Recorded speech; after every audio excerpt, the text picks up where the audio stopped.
you want to play on our team to be safe? Mercedes glances at Teddy. Mercedes. I am sick and tired taking orders from the Dragon Lady. Teddy. You know that Dragon Lady will have us fucking taken out for bailing out on her. Mercedes.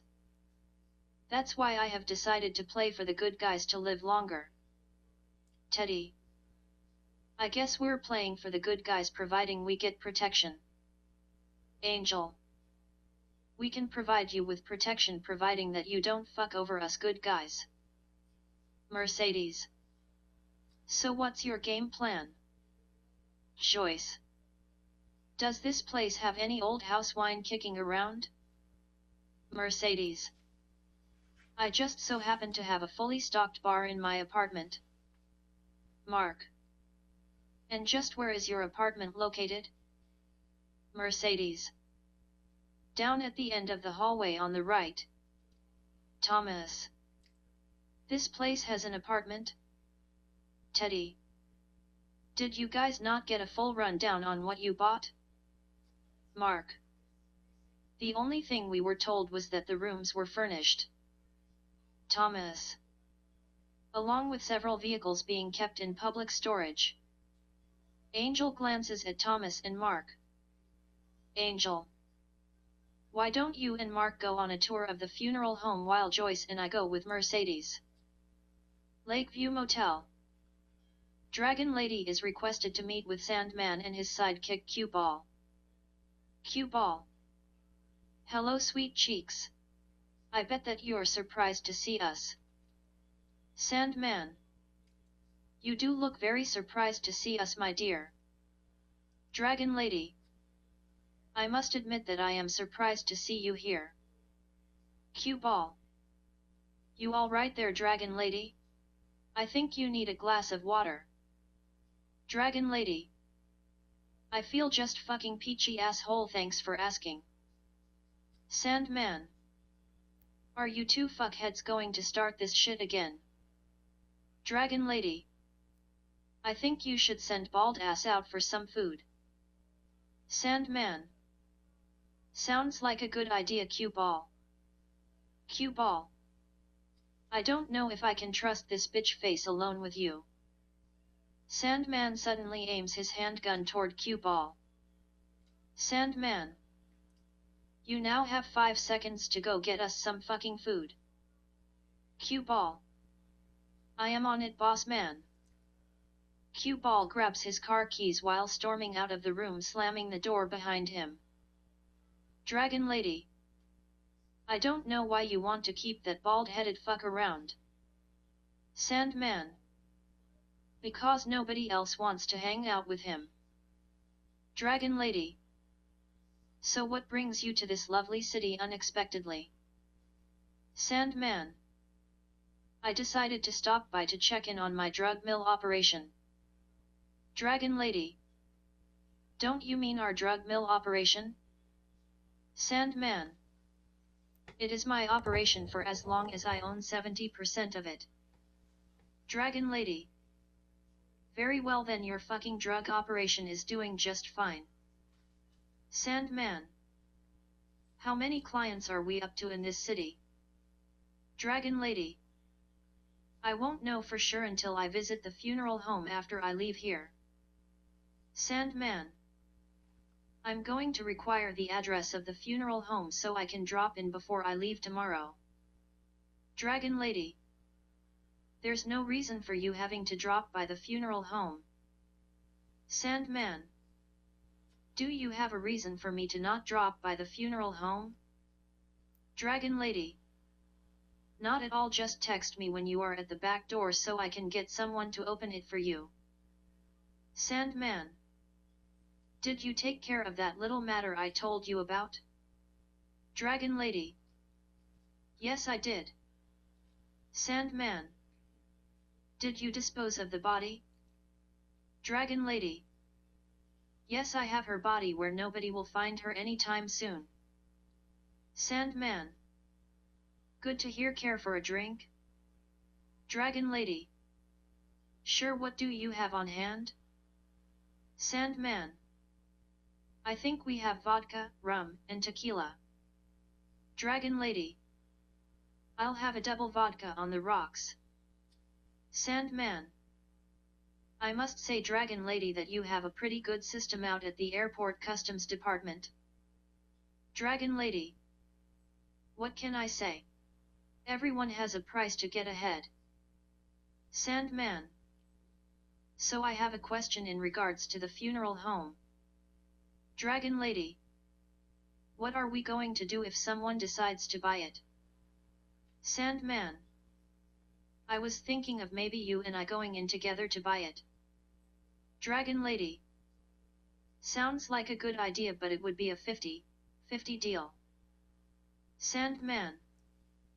How would that make us 50-50 deal? Dragon Lady. Your so-called operation would be operating out of my funeral home. Sandman passes Dragon Lady her drink, smiling at her while sitting down. Sandman. I would really have to think about that idea and get back to you. Dragon Lady. I plan on visiting the real estate office tomorrow morning. Sandman. How is your other business doing these days? Dragon Lady. It's operating just fine, thanks for asking. Sandman. Does your boss have any idea on what you're up to after hours? Dragon Lady. Not a fucking clue, and I plan on keeping it that way. Sandman. Where in the fuck did Cue Ball go for that food? Dragon Lady. Maybe he wrapped his car around a fucking pole. Sandman. Why are you so fucking harsh against Cue Ball? Dragon Lady. You know damn well why I hate that fucking asshole. Sandman. When are you going to realize that what Cue Ball did was an accident, so get the fuck over it? Cue Ball returns with several buckets of fried chicken and several large fries. Sandman. It took you long enough. Cue Ball. They had an asshole working the service counter. Dragon Lady. Are we done here? I need to get to the funeral home. Sandman. Yes, we're done here, and text me the address of the funeral home before you forget. Dragon Lady exits the room, slamming the door behind her. Cue Ball. Is everything good, boss man? Sandman. We'll find out after we're done eating. Rouge Funeral Home. Thomas and Mark glance at several large wall pictures of the Rouge family while Teddy sits in the front office. Thomas. I must say that the Rouge family were scary-looking people. Mark. So we have Henry, Veronica, Brian, Philip, and Beverly Rouge. Thomas and Mark suddenly glance at each other with a bit of panic after Teddy makes a comment while looking out of the office window. Teddy. Hey guys. I think we may have a fucking problem here. I think we may have a couple of unmarked cop cars parked in the parking lot. Thomas quickly glances out the window. Thomas.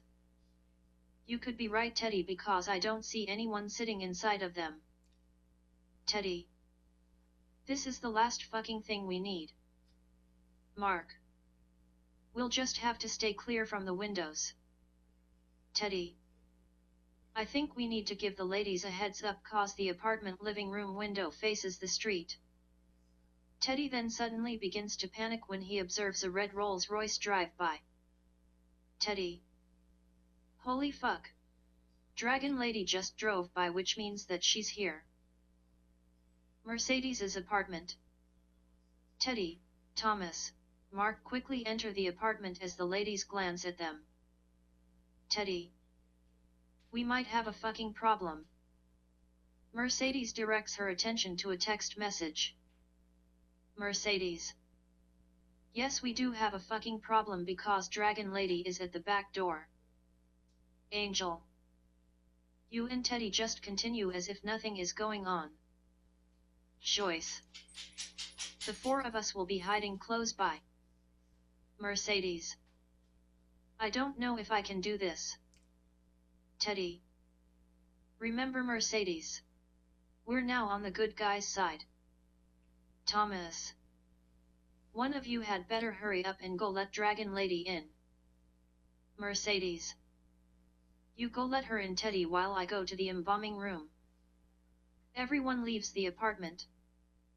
Embalming room. Mercedes continues to cut up a brick of cocaine when she observes Dragon Lady and Teddy entering the room. Dragon Lady. Good day, Mercedes. Mercedes. Good day, Dragon Lady. Dragon Lady. Is my shipment ready to be picked up? Mercedes. I just have a few more bricks to cut up. Dragon Lady. Are you aware that there's 2 unmarked police vehicles across the street in the parking lot? Teddy. Shit. I forgot to mention it to Mercedes when I noticed them. Mercedes. Maybe the coppers are having a break in the area. Dragon Lady. Well, we will have to keep our eye on them just in case. Teddy. Are you alright, Dragon Lady? You look a little shaken up. Dragon Lady. I just had a meeting with Sandman and his sidekick Q-Ball. Sandman. But why is Sandman here in the city? Dragon Lady. He wants to come by to check out the operation. Teddy. I was meaning to ask if anyone has seen or heard from Tabitha. Dragon Lady suddenly starts to become a little edgy to Teddy's unexpected question. Mercedes. I tried calling her, but her phone keeps going to voice message. Dragon Lady. I guess I forgot to mention that I had to fire Tabitha for stealing. Mercedes and Teddy glance at each other in disbelief. Teddy. Great. So that means that we're 1 person short. Mercedes. Do you plan on replacing her? Dragon Lady. I think the 3 of us can manage the operation just fine. Teddy. I'm going to go take a look to see if those 2 police cars are still parked across the street. Teddy leaves the embalming room. Dragon Lady. So is there anything new going on in your life, Mercedes? Mercedes. Same shit, different toilet, as they say.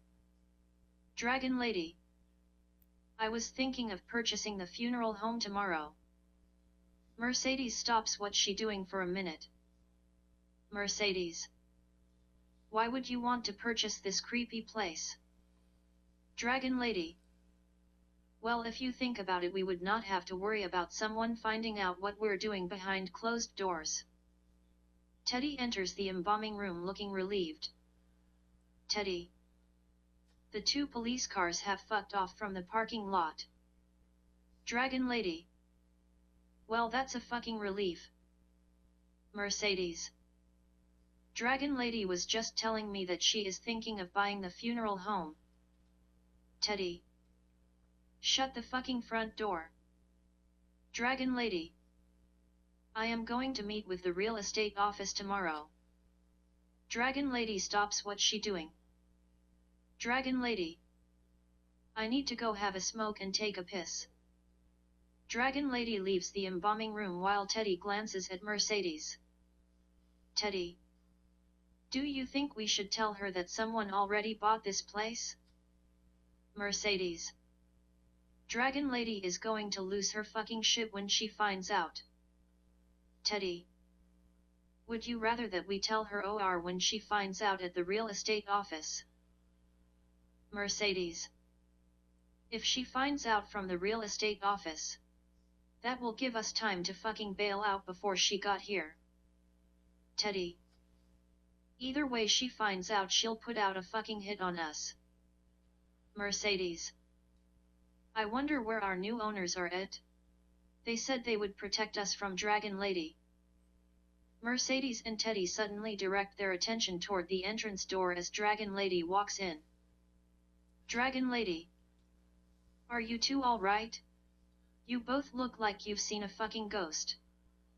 Teddy. You sort of startled our asses.